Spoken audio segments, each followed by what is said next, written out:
Buenas tardes, ¿cómo están alumnos? Hoy comenzamos con la unidad 1, Economía, Sociedad y Desarrollo. Los objetivos particulares serán analizar las relaciones entre la economía, la sociedad y el ambiente, comprender el concepto de economía plural o economía mixta, reconocer los diferentes sistemas económicos presentes en la sociedad contemporánea. Entonces podríamos comenzar hablando o haciendo una breve introducción de la economía social y solidaria. A mi considerar, la economía social y solidaria es un enfoque de la actividad económica que tiene en cuenta a las personas. Eso es fundamental.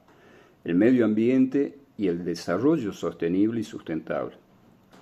Como referencia prioritaria, por encima de otros intereses, abarca la integralidad de las personas y designa la subordinación de la economía a su verdadera finalidad, que es proveer de manera sostenible las bases materiales para el desarrollo personal, social y ambiental del ser humano. Con base a este postulado, se propone como objetivo, entonces, estudiar los principios básicos de la economía social y solidaria, en el marco de la satisfacción de las necesidades humanas colectivas. Las relaciones entre economía, sociedad y ambiente. Las necesidades humanas colectivas encuentran respuestas fundamentales en la economía social y solidaria, a través de las cooperativas de producción, de servicios, de ahorro, de crédito, al constituirse fundamentales en la promoción del desarrollo económico y a su vez en la generación de empleo. Estas empresas crean nuevos circuitos e instrumentos de financiación para fomentar la creación de pequeñas y medianas empresas y sus respectivas actividades. Al ser instituciones de depósito y crédito, facilitan el acceso de la población a los recursos productivos, movilizan el ahorro local, la dinámica económica local, permiten que se dé una reinversión en la zona, generan además un aumento del emprendimiento por parte de los habitantes del territorio, evitando a su vez que se dé una migración por falta de empleo en la comunidad. La asociación y la cooperación se convierten en medios de regulación que permiten que un territorio pueda generar un desarrollo económico local. Esto lo dice Jacome en el 2014. Ahora, para Ojeda, es un autor que realizó pensamientos económicos sociales en el 2009, él decía que la economía solidaria pasa a ser una herramienta fundamental para mejorar las condiciones de vida de las poblaciones más afectadas a causa del fenómeno de la globalización. Es por esto que se la considera como un modelo de desarrollo económico y humano. Ahora, los factores que conforman la economía social y solidaria. Si les pregunto, ¿cuáles serían los factores que modifican la economía social y solidaria? ¿Están en condiciones de disparar alguno de los factores? Podríamos decir que podría ser la gestión democrática y participativa. Arcos, en 2011, proponía algunos factores comunes que conforman la economía social y solidaria, en el marco de la satisfacción de las necesidades humanas y colectivas, y que la definen con un carácter transformador. Entonces, la gestión democrática y participativa, en lugar del modelo organizativo jerárquico, en que unas cuantas personas controlan, gestionan y deciden sobre los recursos, el patrimonio, la información, el futuro de la mayoría. La economía social y solidaria introduce la democracia en la economía y en la empresa. La orientación a las necesidades humanas, otro de los factores. La economía social y solidaria trata de recuperar la función originaria de la economía, poniéndola al servicio de las personas para gestionar los recursos equitativamente y explotarlos de forma sostenible, así como crear un modelo también de producción que convierta el trabajo en un instrumento de satisfacción de las necesidades humanas. Otro sería el compromiso con la comunidad. Las organizaciones de la economía social y solidaria contribuyen a mejorar la sociedad mediante la creación de empleo, la prestación de servicios, la vinculación al territorio, el apoyo a causas sociales, la financiación de las iniciativas de solidaridad con los países empobrecidos y la colaboración con movimientos sociales transformadores. Ahora, si nos preguntamos cuáles son los ejes transversales de los principios de la economía social y solidaria, podríamos decir que la economía solidaria, en el marco de la tradición de la economía social, pretende incorporar a la gestión de la actividad económica los valores universales que deben regir en la sociedad y las relaciones entre la ciudadanía, la equidad, la justicia, la fraternidad económica, la solidaridad social y la democracia directa.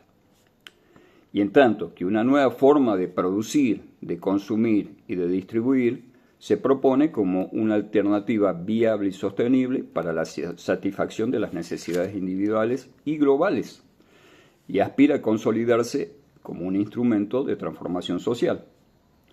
Esto ya lo enunciaba en Cadé-Nicole en el 2015, que las organizaciones que participan en el movimiento de la economía solidaria en general y en las redes en particular comparten los siguientes ejes transversales sobre los que se vertebran los siguientes principios. La autonomía como principio de libertad y ejercicio de corresponsabilidad. La autogestión como metodología que respeta, que implica, que educa, que iguala las oportunidades y posibilita el empoderamiento. La cultura liberadora como base de pensamientos creativos, pensamientos científicos y alternativos que nos ayuden a buscar, a investigar y encontrar nuevas formas de convivir, producir, disfrutar y consumir, y organizar política y económicamente el servicio dedicado a todas las personas. El desarrollo de las personas en todas sus dimensiones y capacidades, ya sean físicas, psíquicas, espirituales, estéticas, artísticas, sensibles, relacionales, en armonía siempre con la naturaleza, por encima de cualquier crecimiento desequilibrado económico, financiero, bélico, consumista, transgénico y anómalo, y como el que está propugnando el nombre del desarrollo ficticio. La compenetración con la naturaleza, la solidaridad humana y económica como principio de las relaciones locales, nacionales e internacionales. Principios de la economía solidaria y social. Bueno, entre los principios de la economía solidaria y social podríamos nombrar o hacer memoria fundamentando el principio de la equidad. El principio de la equidad introduce un principio ético o de justicia en la igualdad. Es un valor que reconoce todas las personas como sujetos de igual dignidad y protege su derecho a no estar sometidas a relaciones basadas en la dominación, sea cual sea su condición social, género, etnia, origen, capacidad, entre otros. Tendríamos después también el principio del trabajo. El trabajo como elemento clave en la calidad de vida de las personas, de la comunidad y de las relaciones económicas entre la ciudadanía, los pueblos y los estados. También podríamos enunciar el principio de sostenibilidad ambiental. El principio de sostenibilidad ambiental indica que una buena relación con la naturaleza es una fuente de riqueza económica y de buena salud para todas y todos. De ahí la necesidad fundamental de integrar la sostenibilidad ambiental en todas las actividades a desarrollar en las comunidades para evaluar el impacto ambiental de manera permanente. Podríamos citar también el principio de cooperación. El principio de cooperación, fomenta la cooperación en lugar de la competencia, dentro y fuera de las organizaciones, buscando la colaboración con otras entidades y organismos públicos y privados para fomentar las relaciones en red y la generación de sinergias, o sea, sin fines lucrativos, de manera tal que el modelo económico que se practique y persiga tenga como finalidad, como desarrollo, finalidad fundamental, ¿no?, el desarrollo integral, colectivo e individual de las personas, y como medio, la gestión eficiente de proyectos viables, sostenibles e integralmente rentables, cuyos beneficios se redistribuyen y se reinvierten en la sociedad, en esa sociedad cooperativa, en esa sociedad mancomunada, en esa sociedad autónoma. O sea, en resumen, podríamos decir de que la economía solidaria y social puede considerarse de gran relevancia para el mercado social y económico, al permitir intercambiar bienes y servicios entre las personas a partir del ofrecimiento de las empresas o de las organizaciones, de sus bienes y servicios al total de la sociedad. Las empresas económicas de carácter social y comunitario, a través del fomento de nuevos circuitos e instrumentos de financiación, permiten la creación de pequeñas y medianas empresas y sus respectivas actividades, beneficiando el empleo, la calidad de vida, los entornos sociales, al darse una reinversión en las mismas. También la economía solidaria, desde la tradición de la economía social, permite incorporar a la gestión de la actividad económica los valores universales que deben regir en las sociedades y en las relaciones entre la ciudadanía, como ser, lo ya nombrado, equidad, justicia, fraternidad económica y social, y la democracia directa. Ahora, desde la perspectiva de sus principios básicos, se crean relaciones de conveniencia también y de intereses y de solidaridad, al permitir el acceso a los servicios públicos básicos administrativos sostenido por las instituciones de la economía popular y solidaria, aunando a defensores de sus programas y de aquellos proyectos comunitarios y sociales que apuntan a favorecer el desarrollo económico. Esto me sugiere una segunda parte en la que les tiro como disparadores, como clase y como trabajo también, como para que ustedes la piensen, la reflexionen y podamos charlar en el próximo encuentro, haciendo un análisis situado, ¿sí? Algunas preguntas que podrían resultar interesantes. Por ejemplo, nos ponemos en situación de dos hermanas, Bernardo de Irigoyen, San Pedro. Las familias en la chacra producen solo para vender. Entonces nos comenzamos a repensar y nos damos cuenta de que en realidad no. En Misiones, especialmente en la agricultura familiar, la producción no se orienta exclusivamente al mercado, sino que combina, ¿no es cierto?, lo que es la producción de renta o de venta, como ser la yerba mate, el tabaco, la madera, con la producción para el autoconsumo, ya sea el maíz, mandioca, poroto, huerto.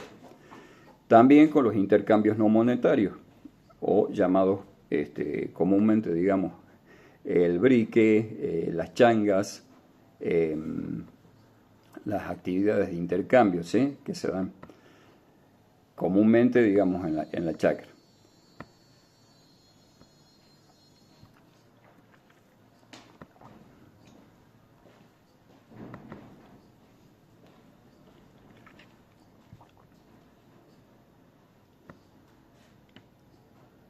Me tomo un matecito y continuamos, ¿eh?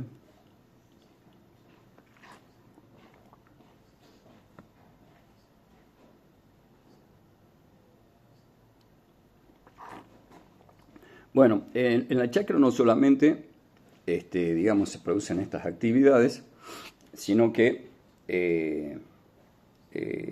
se produce es una biodiversidad y una bioempresa diversificada en la que se producen distintas alternativas económicas y distintos tipos de intercambios económicos. Podríamos decir que la economía social se orienta a satisfacer necesidades antes que a maximizar beneficios. Es una prioridad, un principio básico en la chacra. Esto implica entonces que la unidad productiva campesina no responde a la lógica empresarial pura, sino a la reproducción de la vida familiar. Si hacemos nosotros un análisis situado en San Pedro o en Bernardo de Irigoyen, nos damos cuenta de que una familia produce hierba para vender, pero también mantiene huerta y cría animales. Esto demuestra que la economía popular coexiste en el mercado. La lógica no es solo ganancia, sino subsistencia y estabilidad familiar. Lo que nos induce a pensar o a preguntarnos, ¿crecer es desarrollarse? ¿Qué opinan ustedes? Bueno, si yo les tengo que dar una respuesta, yo les diría que crecer o desarrollarse no necesariamente. No necesariamente crecer es desarrollarse, porque el crecimiento económico, ya sea tomado en la economía capitalista como que es más producción o exportaciones, no garantiza prioritariamente el desarrollo, ¿sí? ¿Por qué? Si tengo que fundamentarles esto, podemos hacer pie en lo que sostiene la CEPAL, que es la Comisión Económica para América Latina, la que nos dice que el desarrollo implica cambios estructurales, siempre con equidad social. No solo se considera el aumento del PBI, ¿sí? Entonces, tenemos que deslindar o desaprender lo que es un poquito la economía capitalista, ya que estamos aferrados a un modelo hegemónico capitalista en donde solo se consideran, digamos, la rentabilidad, el Producto Bruto Interno, sin considerar lo que es la equidad social.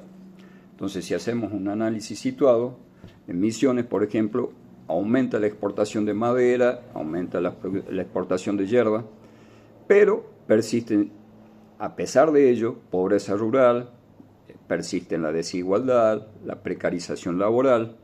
Entonces, hay crecimiento, sí, hay crecimiento económico, pero no necesariamente hay un desarrollo pleno, ¿sí? ¿Por qué? Porque no se considera algo fundamental que es, digamos, la economía familiar y el crecimiento de la sociedad.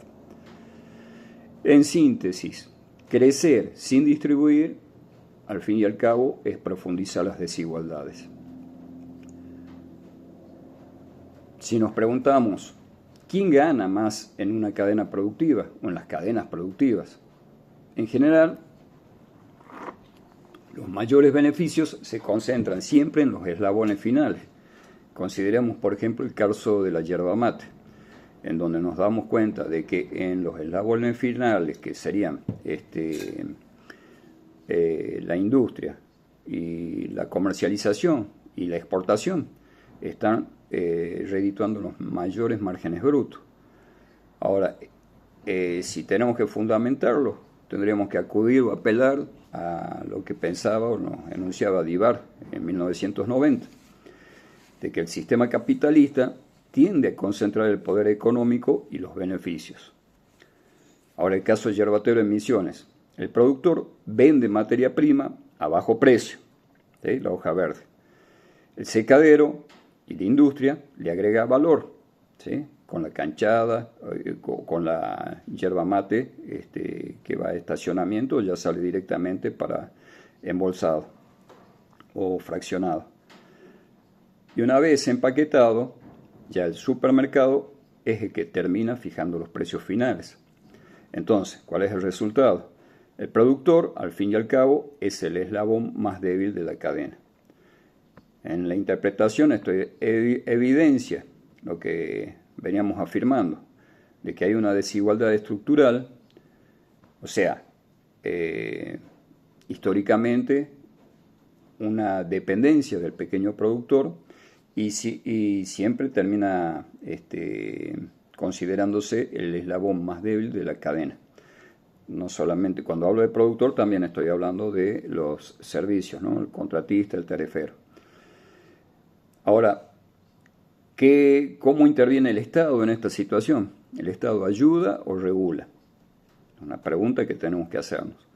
En nuestra provincia, en la provincia de Misiones, tenemos el INIM, el Instituto Nacional de la Yerba Mate.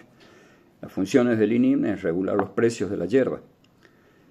Con programas sociales se sostienen ingresos, pero tenemos que considerar de que la yerba mate, a pesar de ser un cultivo de renta, también es un cultivo de autoconsumo y tenemos que considerar la situación provincial de este tipo de cultivo.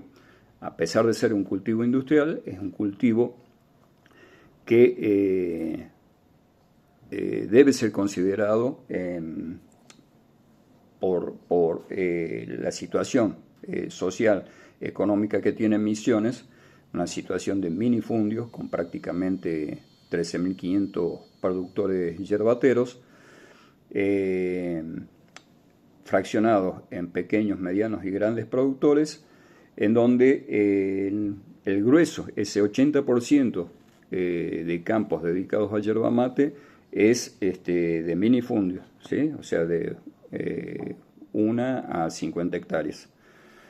Por lo tanto, actúa más como una economía social y debe ser considerada como de contención.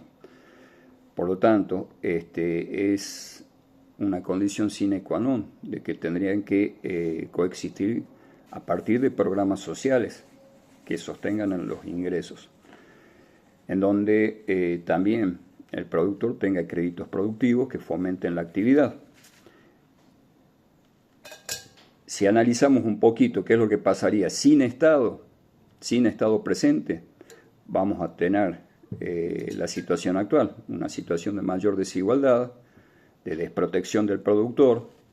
Ahora, con Estado se atenúan esos desequilibrios, pero no siempre se resuelven completamente. Entonces también nos tendríamos que preguntar cómo se sostiene una familia productora, una familia agricultora, cómo se sostiene. Si yo tendría que darles una respuesta, tendría que decirles, bueno, a través de una estrategia económica diversificada. En Misiones, al menos, en nuestra situación, y para aquel que tiene 2 dedos de frente, no podemos apostar a un solo tipo de cultivo, a una sola producción. La producción tiene que ser diversificada. ¿Cuál es la fundamentación? Y les podría decir que la economía popular, que es un enfoque latinoamericano, plantea de que las familias combinen múltiples fuentes de ingresos para poder sobrevivir. Lo que es decir, no pongamos todos los huevos en una sola canasta. Ejemplo real, en el caso de Misiones, una familia puede tener yerba mate como ingreso anual, puede participar de las ferias francas como ingreso semanal y como trabajo informal o ingreso ocasional. Pueden ser las changas, pueden ser digamos, distintos servicios que se presten, ¿sí? Tanto el hombre como la mujer en la familia. También acceder a programas sociales como ingresos fijos. Y en cuanto a la interpretación, no hay una dependencia de una sola actividad. Esa sería la base. Al no depender de una sola actividad, se estaría reduciendo el riesgo económico, ¿sí? Esto es típico de la economía popular estructural.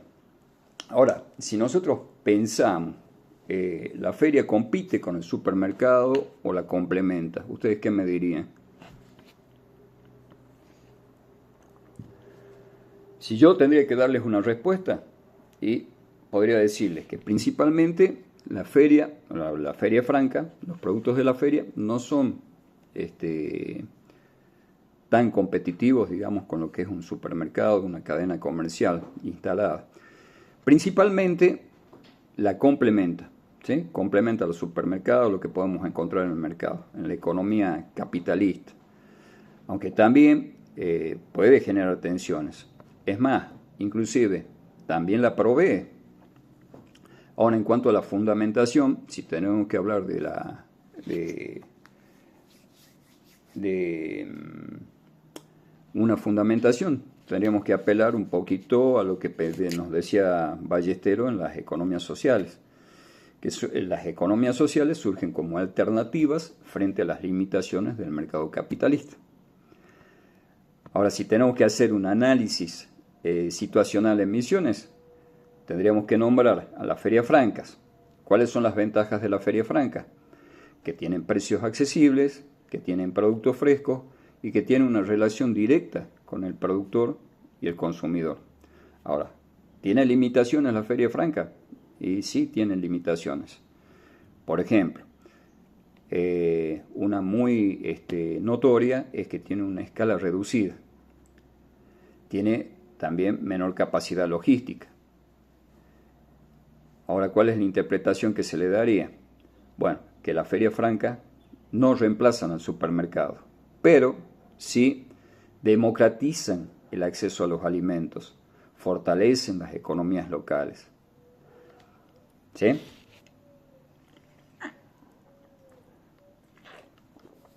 Ahora, si nos preguntamos o si ponemos en situación, ¿la agroecología es una alternativa o es adaptación social? Interesante pregunta, ¿no? Bueno, para mí, si tendría que darle una respuesta, yo les podría decir de que es ambas cosas. Es una alternativa, ¿por qué? Porque propone otro modelo, un modelo alternativo. Y es una adaptación, ¿por qué? Una adaptación simplemente porque responde a crisis del sistema, ¿sí? A crisis del sistema y que actúa también como contención social. Desde enfoques críticos del desarrollo, la agroecología cuestiona el modelo industrial, pero también emerge como una respuesta a la expulsión o a la exclusión. En el caso de Misiones, por ejemplo, tenemos productores agroecológicos que reducen costos. A partir de la agroecología sabemos que serán menos los insumos externos. Justamente es uno de los fundamentos de la agroecología el minimizar la dependencia de insumos externos. Acceden a ferias, generan valor agregado. ¿Y cuál es la interpretación? La interpretación de todo esto es que es una alternativa en lo conceptual. Es una estrategia de supervivencia en lo práctico, entonces termina siendo un modelo muy accesible y muy inclusivo. Ahora, si nosotros decimos o nos preguntamos, este desarrollo o el desarrollo en Misiones incluye a todos los sectores sociales, y ¿qué les podría decir? Que no completamente. ¿Cuál sería la fundamentación? Bueno, la Comisión Económica para América Latina, la CEPAL, que señala que en América Latina presenta estructuras productivas heterogéneas y desiguales. ¿Cuál es la situación en Misiones? En Misiones tenemos sectores dinámicos, como ser el sector forestal, el sector yerbatero industrial, los sectores vulnerables, como ser la agricultura familiar, los trabajadores informales. Ahora, si intentamos hacer un análisis, nos damos cuenta de que existe una dualidad entre la economía moderna integrada al mercado y la economía popular con menor acceso a recursos. ¿Qué economía debemos fortalecer? Interesante, ¿no? Bueno,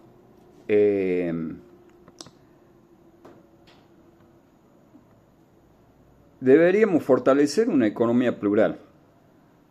Con con eje en lo social y lo sustentable, sobre todo en nuestra provincia, la provincia de Misiones, que tenemos una mayoría preponderante de productores minifundistas, ¿sí? ¿Por qué?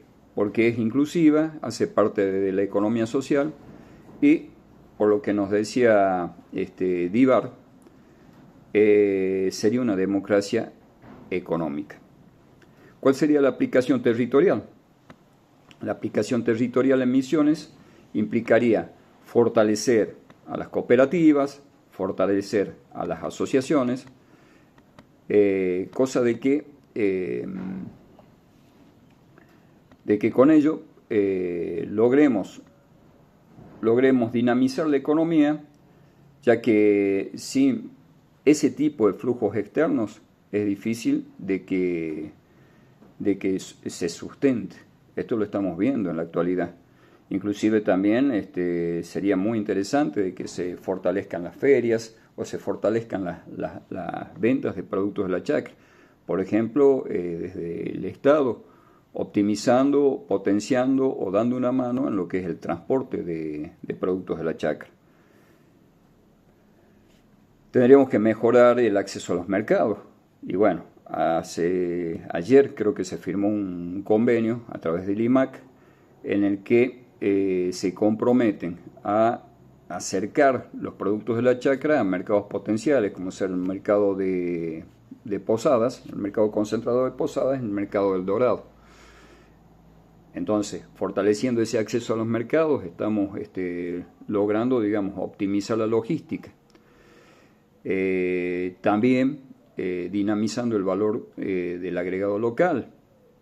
Al aumentar el valor agregado local, estamos optimizando la diversidad y fortaleciendo, digamos, la economía local, generando políticas públicas. Entonces, si tenemos que hacer una síntesis crítica, no se trata de eliminar el mercado, sino de equilibrarlo, pero con justicia social. Ahora, si tenemos que hacer una conclusión integradora, podemos decir de que la realidad de Misiones muestra claramente que la economía es diversa, no es única. El desarrollo en Misiones es muy desigual. La economía popular es central, el Estado es clave, pero es insuficiente. Existen alternativas, como ser la agroecología, las ferias francas, las cooperativas. Entonces, resumiendo, tenemos que entender que la economía de Misiones es entender cómo viven sus familias, no solo cómo funcionan sus mercados. Bueno, chicos, hasta aquí llego. Espero no haberlos cansado. Cualquier consulta, inquietud, estaré atento. Y bueno, subo esta clase al campus virtual. Que tengan un lindo fin de semana.